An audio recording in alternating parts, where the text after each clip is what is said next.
Ano nga ba ang pagkakaiba ng mga blood tests na ginagamit para sa pag-diagnose ng thyroid diseases?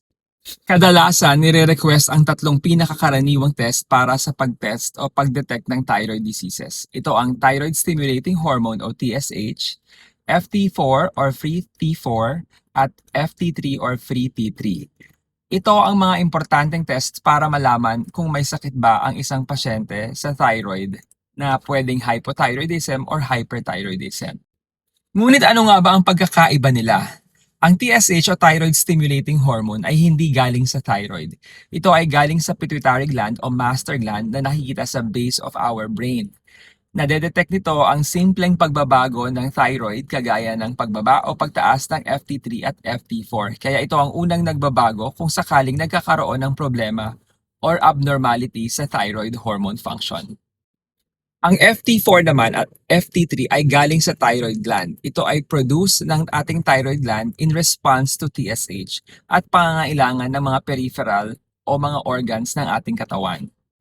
Kaya sila tinatawag na free T4 at free T3, ibig sabihin hindi sila nakadikit sa anumang protein na nagsisirculate sa ating dugo at hindi sila apektado ng ibang mga disease conditions. 80% ng production ng thyroid gland ay free T4 at 20% naman ay free T3. Ngunit pagdating sa circulation at sa mga organs, lahat ng free T4 ay nako-convert sa free T3.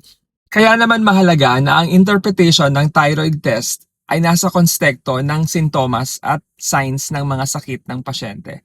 Dahil minsan nagkakaroon din naman ng laboratory error or insensitivity. Ibig sabihin, maaaring slightly abnormal ang isang test at hindi naman ibig sabihin may sakit na ang pasyente.